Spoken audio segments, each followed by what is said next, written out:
നമസ്കാരം. എല്ലാ പ്രിയപ്പെട്ട കൂട്ടുകാർക്കും ഭാസിസ് അക്കാഡമിയുടെ ഇന്നത്തെ വീഡിയോയിലേക്ക് ഹാർദമായ സ്വാഗതം.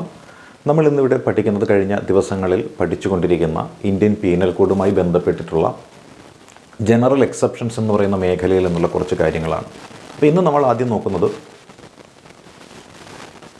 IPC സെക്ഷൻ 268 ഇന്ത്യൻ പീനൽ കോഡിലെ സെക്ഷൻ 268 ഭാരതീയ ന്യായ സംഹിതയിൽ പക്ഷേ ഇതിനെക്കുറിച്ച് പ്രതിപാദിക്കുന്ന സെക്ഷൻ 270. അപ്പോൾ എന്താണ് ഇതിൽ പ്രതിപാദിക്കുന്നതെന്ന് ചോദിച്ചാൽ പബ്ലിക് ന്യൂയിസൻസ് അഥവാ പൊതുജന ശല്യം എന്ന ഒരു കാര്യമാണ് ഇതിലുള്ളത്. അതായത് പൊതുജനങ്ങൾക്ക് ദോഷമുണ്ടാകുന്ന തരത്തിലുള്ള പ്രവർത്തനങ്ങൾ ചെയ്യുന്ന വ്യക്തികൾക്ക് ലഭിക്കുന്ന ശിക്ഷ അതിനെക്കുറിച്ചാണ് പറയുന്നത്.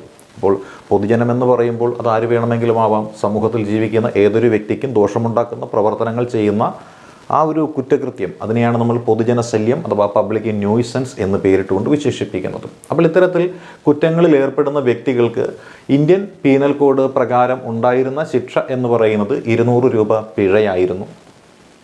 എന്നാൽ ഭാരതീയ ന്യായ സംഹിത പ്രകാരം ഇതിന് ഇപ്പോൾ ഉള്ളത്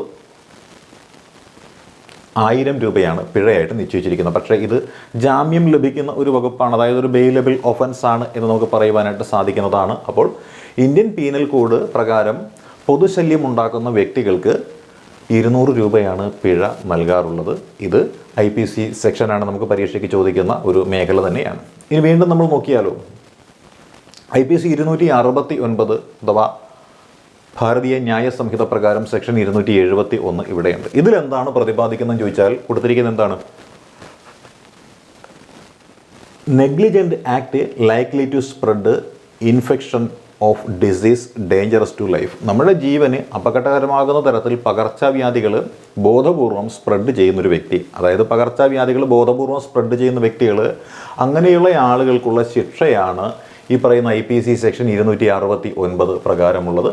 ഇത് ഭാരതീയ ന്യായ സംഹിത പ്രകാരം സെക്ഷൻ 271 പ്രതിപാദിക്കുന്നത്. അപ്പോൾ എന്താണ് ഇവിടെ കൊടുക്കുന്നതെന്ന് ചോദിച്ചാൽ 6 മാസത്തേക്കുള്ള തടവുണ്ട്, അല്ലെ? 6 മാസം തടവ്, അതേപോലെ തന്നെ എന്തായിരിക്കാം, പിഴയുണ്ട്. അപ്പോൾ പിഴയും തടവുമാണ് ഇവിടെയുള്ള ശിക്ഷ എന്ന് പറയുന്നത്. ഇത് രണ്ടും കൂടി ചിലപ്പോൾ ലഭിച്ചെന്നിരിക്കാം, പക്ഷെ എന്നിരുന്നാലും ഇത് ജാമ്യം ലഭിക്കുന്ന ഒരു വകുപ്പാണ് എന്നുകൂടി നമ്മൾ ഓർത്തേക്കുക.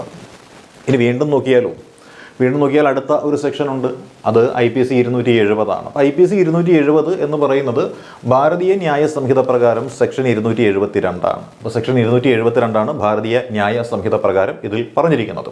അപ്പോൾ എന്താണ് ഇവിടുത്തെ വ്യത്യാസമെന്ന് നമുക്കൊന്ന് നോക്കാം. ഇതിൽ പറഞ്ഞിരിക്കുന്നത് എന്തായിരിക്കാം?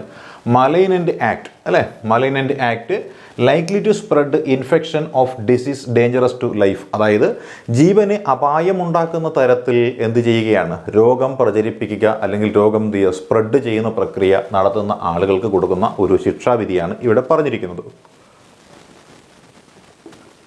2 കൊല്ലം തടവ്, അല്ലെ? 2 കൊല്ലം തടവും അതേപോലെ തന്നെ പിഴയും കൂടിയാണ് ഇവിടെ അനുവദിച്ചു കൊടുത്തിരിക്കുന്നത്. അപ്പോൾ 2 കൊല്ലം തടവും അതേപോലെ പിഴയും ഇവിടെ അനുവദിച്ച് കൊടുത്തിട്ടുണ്ട്. ചിലപ്പോൾ ഇത് രണ്ടും ഒരേ കാറ്റഗറിയിൽ തന്നെ അനുഭവിക്കേണ്ടതായിട്ട് വന്നേക്കപ്പോൾ IPC 270 എന്ന് പറയുന്നത് എന്താണ് പറയുന്നത്?